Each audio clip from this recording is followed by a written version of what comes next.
everybody, I'm Yvette of Uniquely Yvette. Welcome to my channel, or welcome back.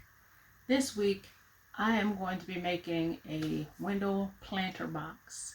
I have a whole bunch of cuttings of this fence picket wood that, is just scrap wood. So I'm going to do something with it. This week I'm going to be making a window box for this window right here behind me in my building, just because I just want things cute. So I'm going to try doing that. I have a bunch of these pieces here. A lot. I've got to find things to do with it all. So anyway, I'm going to be making these into a window box for this window. I'm going to try to cuten it up a bit with the scroll saw. I'm first going to plane down the pieces and then see what I'm going to do with it. But stick with me and we're going to make this planter box. I have so many leftover pieces of this picket. I split them, and then this is the top of what's left over. One side has that little picket type thing, dog-eared, whatever it is. I'm going to sit one on top of the other like that. And then I'm going to make a mark here to show where the other side should be the same as this. So that way I'll cut off this and it'll have hopefully even parts, and this has the picket top. And then I'm going to cut this whole piece about 7 inches high, and that's how deep my window box will be. I'll have them all lined up, all with the picket top. I'm also going to do some things with my scroll saw. I set my miter saw at a 45-degree angle. Perfect.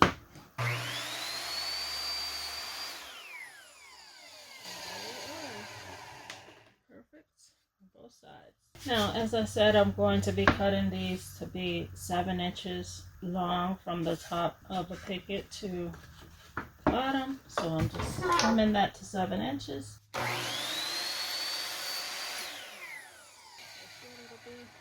Now the base of the planter box will be this piece here. This is a piece of picket fence. It is, I think, 24.5 inches long. So that's going to be the width of the piece of the planter box. But what I'm going to do now is put a design in a few of these on the scroll saw. But let me go get my design. I have here a template for a bee that I'm going to cut out in the little wood piece, the fence picket little piece. It's very challenging to cut out and it makes me very intimidated, but I'm going to do it best I can.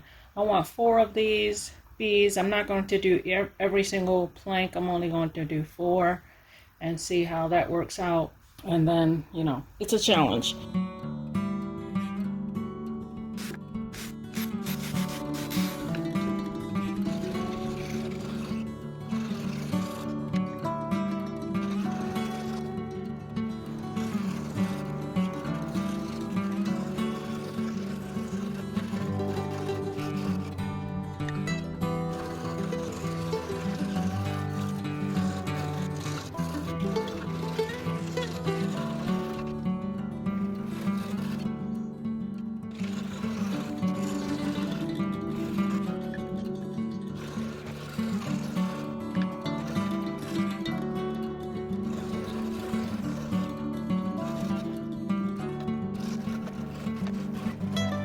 I ended up cutting out more of the wings.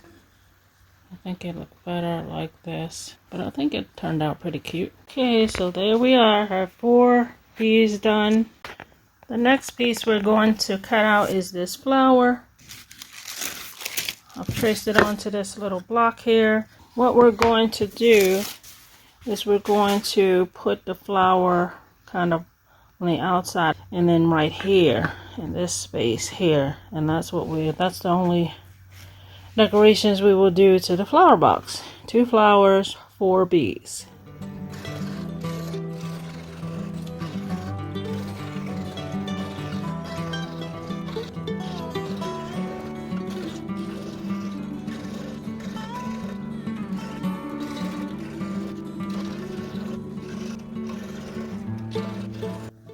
To make sure I keep this part to go back on here.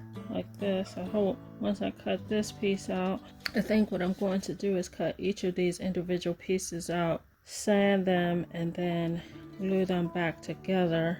But this is the first time I'm doing this procedure, so we'll see how it turns out.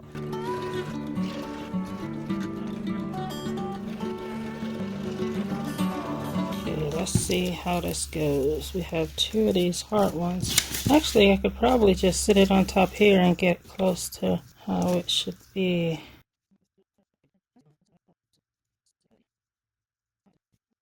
So I'm just going to do some sanding and figuring out where we go from here. So what I'm doing here is using this tool here, this little detail brush. It comes in a packet like this from Amazon, and I'll leave a link below. It's a micro tool for detail sanding, and it's pretty squishy. I don't know if you can see that. So it makes it a little bit easier to sand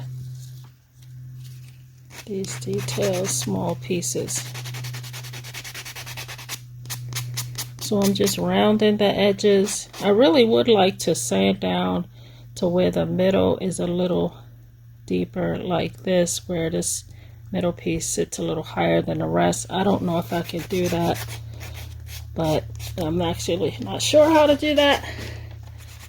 So I'm just making sure everything is smooth-ish, because even though this detail sander is really cool and easier, you know, it's still a lot of friction on my hand, so I'm just doing the best I can. And there it is, all sanded as much as I'm going to sand it. It turned out great. Now I think that I figured out a little bit. I think it still needs to be perfected, how to, you know, make these outward pieces go down a little bit. And what I did was sort of sand on an angle like this on the tip, and then if it got too sharp at the back part of it, just run it over there gently. It's not a perfect system because, I don't know, it still looks a little rough, but I think I like it.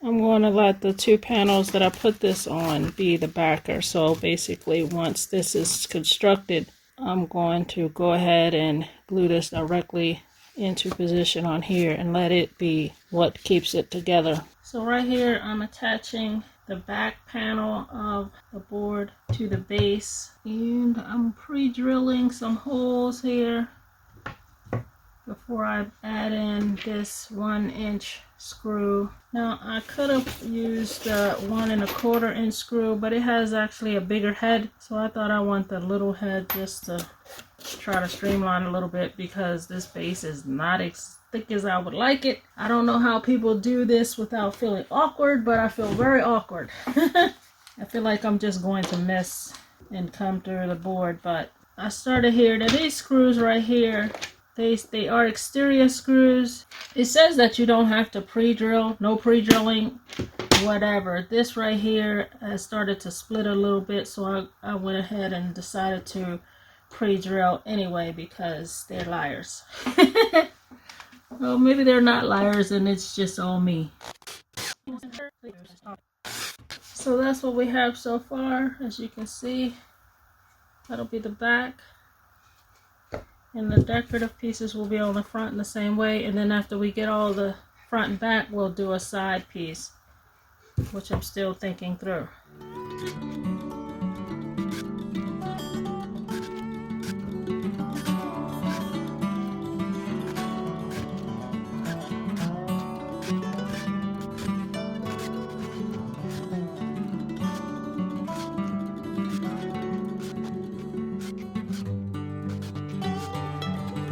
So here we are, front and back put on.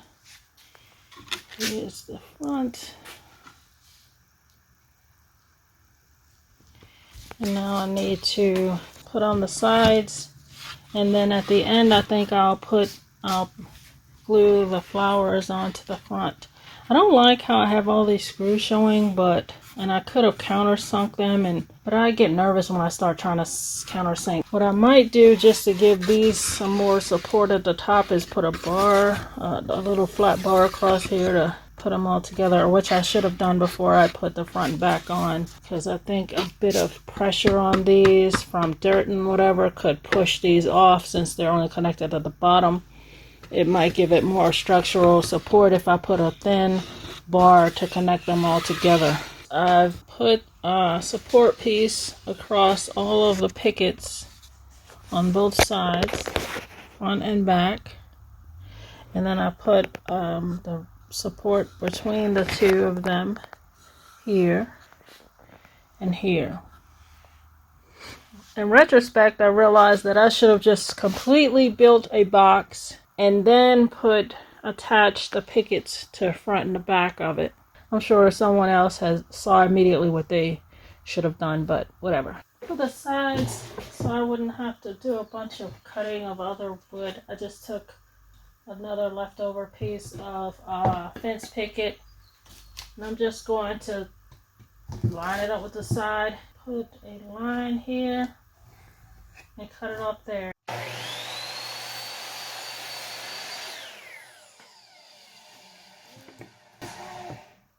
I almost forgot that I need to put drain holes in this box, so I'm going to do a few down the middle. There we go. Got drain holes.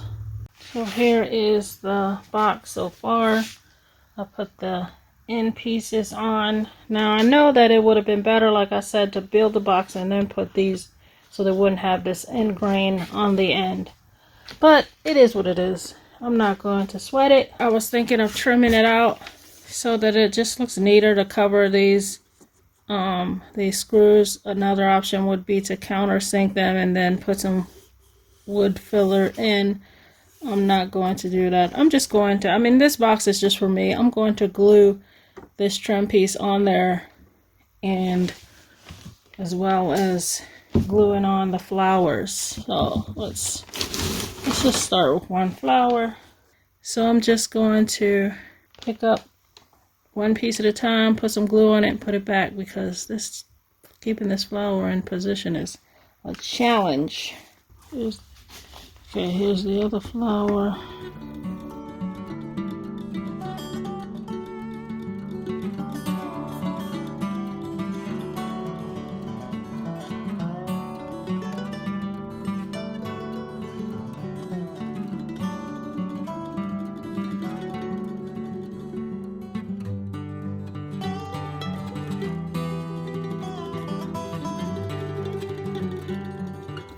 That's one flower down, and I'm going to do the other one, and I'm also going to glue this on.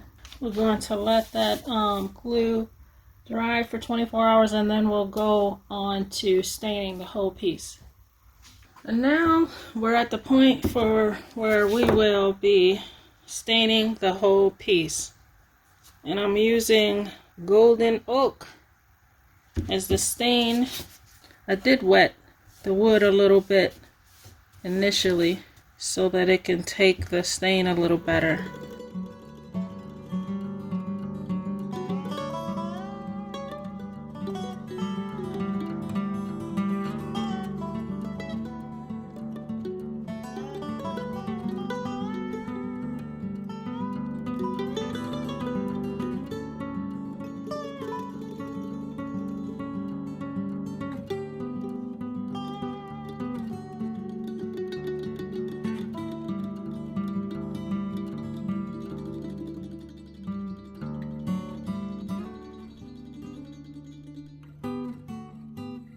And there you have it, a finished project. I hope you enjoyed watching as I built this piece as much as I enjoyed building it. It's not professional by any means. I know I had a lot of wrong turns, and I might have approached it differently if I had planned some things, but whatever, I don't plan. I just go barreling in there, whatever pops into my mind, and I try to do it. So, but what this channel is for is for me to have my creative outlet to show you and hopefully inspire your creativity. And I hope I accomplished that with this piece. The scroll saw is so much fun to use, and you can do cool stuff like cut out these little bees. Awesome. And the flowers. What? Unfortunately, it is raining cats and pogs outside. Yes, I said pogs. So I can't hang it on the window.